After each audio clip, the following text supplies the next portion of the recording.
families. We ask that you do the same in chat and in your comments. This is the interview with Frank Rusick, Shanann Watts' father, with law enforcement just days after the tragedy when Chris Watts, perhaps with the help of another, annihilated his beautiful family, 15-week pregnant wife Shanann Watts, 4-year-old daughter Bella Watts, and 3-year-old daughter Celeste Watts. I'm uploading this interview to the Watts the Obsession Watts case file because he touches on some very interesting topics. And in doing so, he provides a lot of insight into different topics that people are interested in talking about regarding this case, or things that people have questions about. He speaks about Shanann's time in North Carolina, the 6 weeks that she and her daughters spent there, the last week of which Chris Watts joined them. And he speaks about the dynamic between himself and the rest of his family and Shanann Watts. And he starts off talking about the conflict between Cindy Watts and Shanann Watts, that infamous event and conflict known as Nutgate. He also speaks about his observations of Chris Watts over time throughout Chris's marriage with his daughter Shanann, and his observations of Chris Watts lately as it relates to when this interview occurred, and the changes that he himself observed Chris had went through, the concerns he had, and why he had them. Mr. Rusick also speaks about various topics that are of interest to people who follow the Watts case for a number of reasons. He speaks about the time that he and his wife Sandra Rusick lived with Chris and Shanann Watts in their home in Frederick, Colorado for about 18 months. He talks about locks that he installed on certain doors, the front door and the bathroom doors specifically, and who in the house would use those locks, who wouldn't use those locks, and why they were installed in the first place. He also gives us some insight into the Watts family's Vivint home alarm and security system. And this is really a very, very interesting point that he talks about in this interview.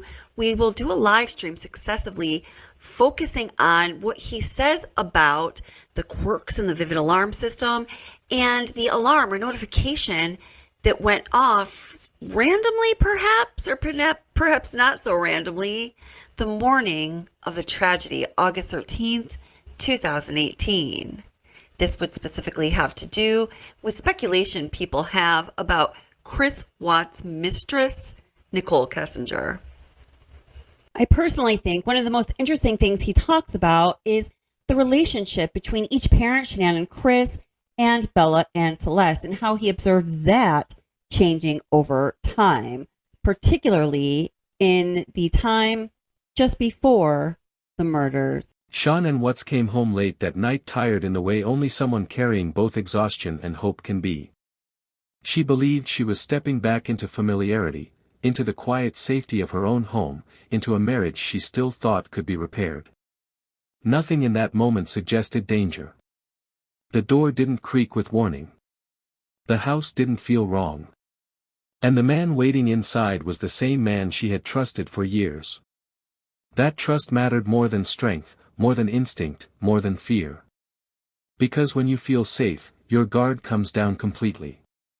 We're often taught to imagine danger as loud, violent, and obvious. But real danger doesn't always announce itself. Sometimes it whispers through routine.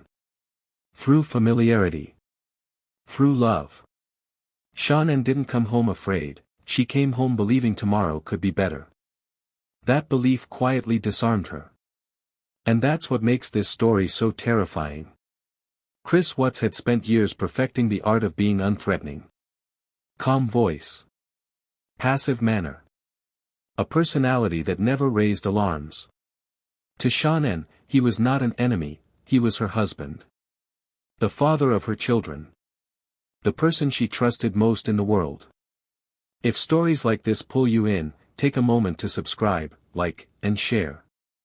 These whispers matter, because awareness can make the difference. Shanann wasn't unaware.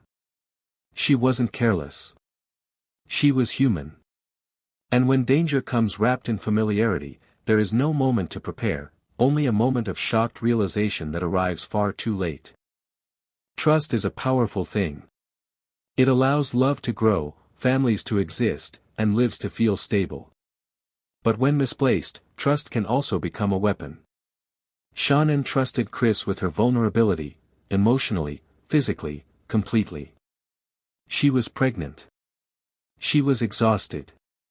She was working through conflict with the belief that honesty and effort could still save her marriage. That mindset shaped every reaction she could have had.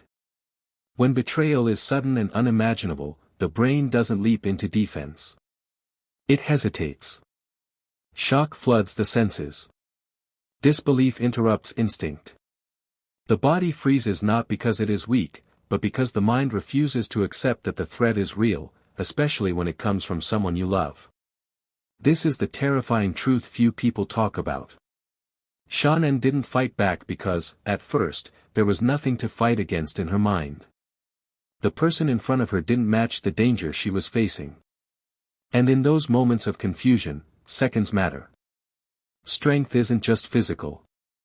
Awareness is a form of survival. And when awareness is stolen through emotional ambush, even the strongest people are left defenseless. Shanann wasn't overpowered by force alone. She was overpowered by betrayal, and that kind of shock silences even the loudest instincts. Isolation isn't always about distance. Sometimes it's about proximity, being close to someone who knows you too well. Chris knew Shanann's routines, her exhaustion, her need for reassurance. He knew the moment when she would be most vulnerable. That familiarity erased any chance of immediate alarm. The human brain is wired to search for meaning before it reacts. And when something happens that makes no sense, confusion wins over action. Fighting requires recognition. Recognition requires belief. Shanann had no reason to believe she was in danger until it was already happening. This is not a story about missed signs. It's a story about how the most dangerous situations leave no time to recognize signs at all. Share this story with someone you care about. Sometimes awareness doesn't feel urgent, until it suddenly is. Shanann was not alone in the house, but she was isolated in the moment. No warning. No preparation.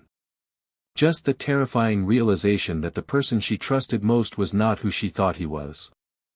That is the kind of isolation no scream can escape. So much of this case haunts people because of what wasn't seen. There were no public warning signs loud enough to stop what happened. No obvious history of violence. No outward rage. Just silence, engineered silence. Shanann's inability to fight back has been misunderstood by many. But it wasn't weakness. It wasn't passivity. It was the result of a complete emotional blindside. When the brain is forced to process betrayal and danger at the same time, survival reactions are delayed. If stories like this matter to you, subscribing helps keep these voices alive.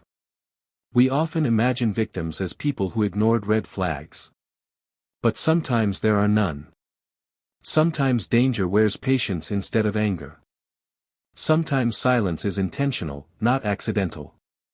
And sometimes, by the time reality breaks through disbelief, there is no opportunity left to resist.